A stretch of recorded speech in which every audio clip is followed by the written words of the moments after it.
Weather in Colorado can change on a dime. Today's weather is hail the size of dimes. So today's a travel day. We're going from Ridgway State Park in Ridgway, Colorado, and we're actually in the Pocochapuck campground. So we're heading south from Pocochapuck, and we don't want to take 550, so we're going to split off 550 onto I think this is 62 here toward Telluride. And then we're hoping to be able to stay at this BLM right here. There's not many spots. It is free, and we're just wanting to try out something which we stayed with stuff with no hookups before, but we want to just try to get into a BLM and see how it is. So that's one thing, is we're not even sure if where we're going has somewhere to stay. Second thing is, I've goofed. I swear I checked this not too long ago. Propane is pretty much empty. So if we're boondocking, and I mean, it's getting down in the upper 30s at night sometimes, so we really need some propane for our propane heat at night, or we have to have our generator running, which I do not want to do. So we're going to have to figure out a place to get propane. 8, You counting? 10, 11. We actually need fuel as well, and we have to find somewhere for propane, which is not easy because this is not a large town, and I don't have to backtrack north to a larger town. I found one on the way, but just looking from Google Earth, it's gonna be a really tight fit. I'm not even sure if it's meant for RVs to get in there and fill up propane. I don't like starting a day without a plan, but when you're going for BLM, which is not only no hookups, but no reservations or anything like that, I mean, you've pretty much got to go without a plan. You don't know if something's gonna be open or not.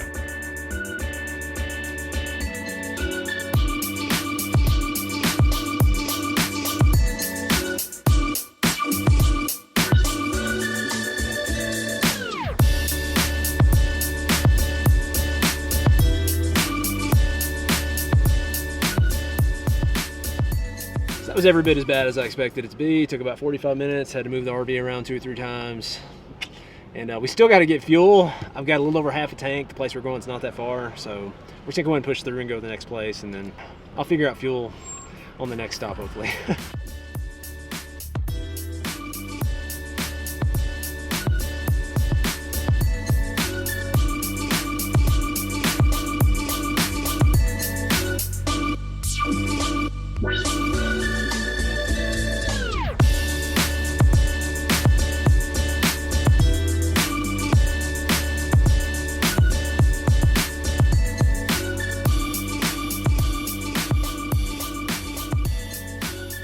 So this is the kind of place we've been looking for.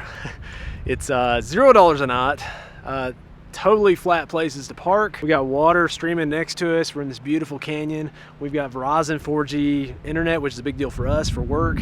And so I talked to an employee who was here cleaning the bathrooms because I didn't know. I mean, there's only maybe 4 designated places that are actual campsites here. I said, well, is there anywhere else we can park? And he said, yeah. As long as you're not blocking the main drive path for emergency vehicles and for other people coming through, he said you can park wherever you want. So we found this site, just beautiful.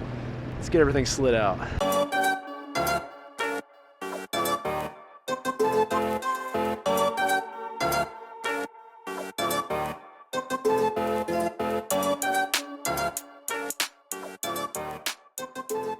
I think my only minor concern with this setup is security. A lot of places we've gone, there's still like a main entrance and lots of people around. I mean, this is pretty secluded.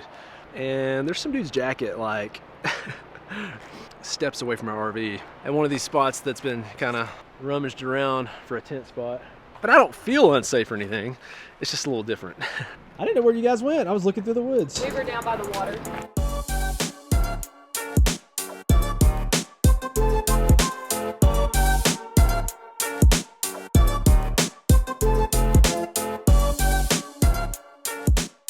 What are you doing, Hensley?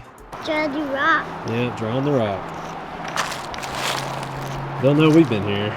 So this is Caddis Flats Campground. It's about 15 minutes outside of Telluride. Well, I say campground, it's technically a recreational area. I don't know why this feels different than other campgrounds we've stayed at, because really there's not much that's different, but I don't know what about it just seems, I guess because it's our first time that we've done any kind of just like boondocking on free land. There's more privacy here than most of the national forests we got, to be honest. Definitely. Very little traffic here. We paid $20-25 a night for something way less than this. Oh, definitely. Yeah, so yeah, I'm thrilled. It's just finding these. We've seen some BLMs before, but they were gonna be like, you know, almost an hour out of the way, and you don't know if there's going to be anywhere to park once you get there. It's a pretty great location because Hensley likes to walk to the water. It's by the shade, so Yeah, we I'm got really shade like happy 2/3 of the with day. it. Yeah. And you know I love free. She does. It's definitely Marissa's thing. Right next to our RV, pretty much. We got a picnic table, a grill, a fire pit if we want it. Oh, it's so pretty. Thank you. Where's Daddy's flower? Go pick Daddy a flower. Daddy needs a flower. Where's Daddy's flower? Is that Daddy's flower? Aw, that's Aw, so thank sweet. you, Hensley. So sweet. I think we just needed to take that first step and do it. I think anytime, you know, I think it's just kind of scary and maybe the unknown sometimes, or maybe you don't look at things because you've never done it before, but I felt like we finally stepped out of our box and we've really enjoyed it. So My biggest concern is probably the terrain getting here. It's not like camping without hookups. I mean, that's not a big deal to us really anymore. I mean, but I just didn't want the RV to get torn to pieces coming through some narrow things. So that's part of why we picked this one. I knew it was on the way pretty much to where we were going, and I'd looked at Google Earth and I could tell that it didn't look that bad to get into it. To me, the first one you try, I mean, I would probably either it needs to have a lot of reviews and you feel pretty comfortable, or it needs to be something that's on the way where you don't sacrifice a ton of time trying to get to something, then find out you either can't get to it or there's nowhere to park or whatever. This was pretty low risk for us. We had backup plans. Luckily, this one worked out. We're gonna call it a night. Hensley, you want to say bye to the camera? Bye. All right. We'll catch you guys later.